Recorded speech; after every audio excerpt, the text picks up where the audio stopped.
Well, g'day, welcome back.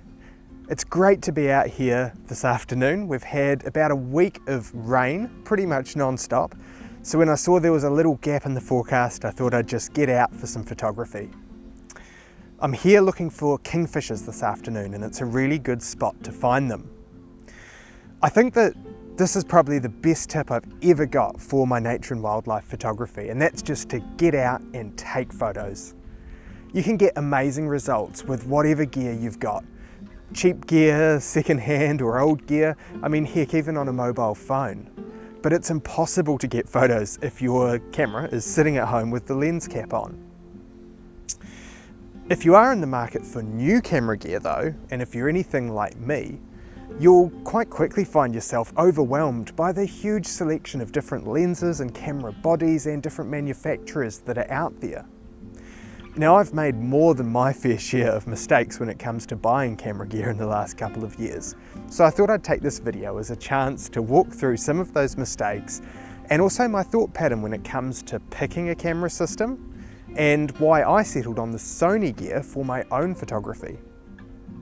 Now, the weather's actually about to start packing in again.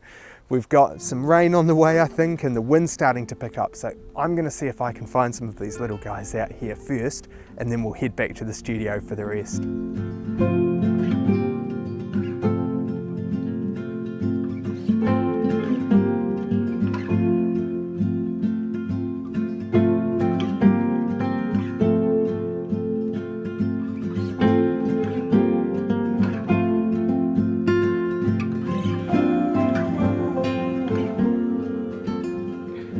Well, I'm back in the studio editing some of the photos that I got earlier.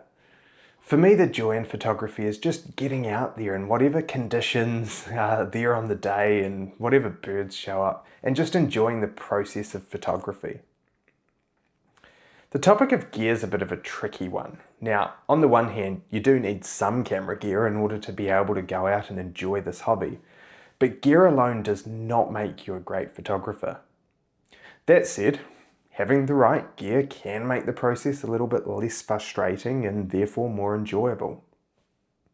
In my own case, the first piece of camera gear I ever brought when I was seriously getting into this hobby was the Canon RP.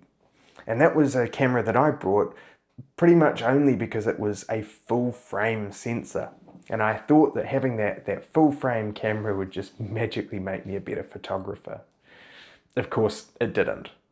But it did teach me something quite useful about buying camera gear. When I got that camera home, after a few months of enjoying using it, I decided that what I wanted to do was to buy a wide-angle prime lens that I could use for astrophotography. And I'd naively assumed that I could just connect any lens to my new camera using an adapter. I wish that was true. Now, lens adapters are definitely a thing. For example, I've got this one here which I can use to connect a vintage screw mount lens onto a modern Sony camera, but it is not a free-for-all. You can generally adapt old DSLR lenses onto modern mirrorless cameras, but you can't typically adapt between the different mirrorless camera systems. So you can't get a Canon mirrorless lens and adapt it onto a Nikon or a Sony camera. As I was looking for a lens to allow me to try some astrophotography, I realized the hard way that the Canon RF lens mount that I'd brought into is what the industry calls a closed lens mount. And that means that Canon don't share their patents or technical information with other lens manufacturers. So if you're wanting to buy a lens for your full frame Canon camera, really your only option is to buy one from Canon. So when you're purchasing a new camera and lens, the commitment you make is really going a long way beyond just those specific pieces of gear. You're actually buying into an ecosystem. Now, I'm definitely not saying that you shouldn't buy Canon gear, far from it. I just wish that in my own case, I'd done a little bit more research and really understood the ecosystem that I was getting myself into and the different lens and camera body options that were out there on that system. With the benefit of a bit of hindsight, about a year later I actually sold that Canon gear and switched over to Sony. Now, the reasons I did that, there were several, but I was really looking at the ecosystem to understand how that would meet my needs now and also into the future. Firstly, as a wildlife photographer, my telephoto zoom lens is my primary tool. And Sony's range of zoom lenses had the magic combination for me of having a price that was just within my budget, having incredible reach with this option here, the 400 to 800, which zooms all the way out to 800 millimeters, and also having an internally zooming lens design. That means that when I'm rotating the zoom ring, the lens itself isn't extending. Unlike, for example, this lens here, which has an externally zooming design. So when I zoom this lens, the barrel extends. The problem with this in the field is that you can get mud and water and rain on the outside of the lens, and then when you zoom back out, you've sucked all of that inside the lens. Not the best if you want your lens to have a long and happy life. Another feature I really liked about that Sony ecosystem is that they have what is called an open mount. So they do encourage third-party manufacturers to make lenses for their cameras. And there's dozens of manufacturers out there doing exactly that. It means there's a lot more options when it comes to looking for a lens that might fit your specific niche and what you're wanting to do with your camera.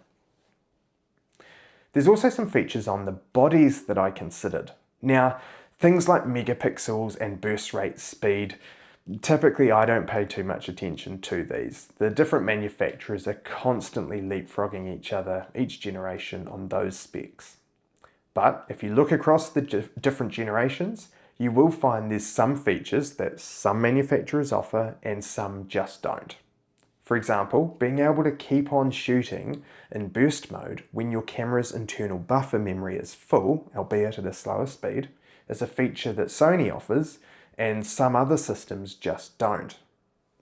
Another example is using what are called zebras. And these are areas of your screen or electronic viewfinder that will flash black and white, letting you know that you're blowing out the highlights, really overexposing that area of the image. And you probably won't be able to get much detail out of that area when you're editing the image later. That's a feature that some brands have and others just don't. So if you are in the market for some new camera gear, happy shopping. But my advice is to look more broadly across the camera ecosystem you're thinking of buying into, not making the mistake I did of just looking at a specific piece of gear. Really ask yourself, is this system going to meet my needs now and in the future? You can change ecosystems down the track, but it can be a pretty expensive and painful process. In my own case, the wallet still feels a bit lighter. That's all for this video today. Thanks for watching. If you'd like to learn about the best camera lens to take with you on a bird photography trip for any camera system, check out this video here. I'll see you in the next one.